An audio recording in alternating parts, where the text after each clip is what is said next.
అందుకు నిరసనగా దేశవ్యాప్తంగా భారత్ బంద్ నిర్వహించడం జరుగుతుంది. కావున ఈ యొక్క వర్గీకరణ మాకు వద్దు, మేము కలిసింటేనే ముద్దని మా యొక్క నినాదంతో ఈరోజు దేశవ్యాప్తంగా బంద్ చేస్తున్నాం.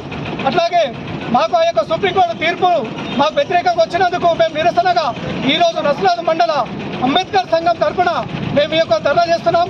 అట్లాగే సుప్రీంకోర్టు మా యొక్క విన్నపాన్ని మన్నించి మళ్ళీ ఎస్సీ వర్గీకరణను పునరుద్ధరణ కాకుండా పరిశీలించి మా యొక్క న్యాయం చేయాలని మేము చేస్తున్నాం. అట్లాగే మాకు ఈ యొక్క బంధుకు సహకరించిన నస్లాద్ మండల ప్రైమరీ స్కూల్ కానీ హై స్కూల్ కానీ అట్లాగే వ్యాపార సముదాయాలు కానీ అందరూ కూడా మాకు సహకరించారు. అందుకు వాళ్ళకు జై భీమ్లు తెలుపుతున్నాం. ఈ యొక్క బంధుకు సంపూర్ణ మద్దతు ప్రకటించినందుకు అందరికీ జై భీమ్ తెలిపిస్తూ ముగిస్తున్నాం. జై భీమ్. మన ఛానల్ ని వెంటనే సబ్స్క్రైబ్ చేసుకుని పక్కనే ఉన్న బెల్ ఐకాన్ కొట్టేసి నోటిఫికేషన్ ఆన్ లో పెట్టుకోండి.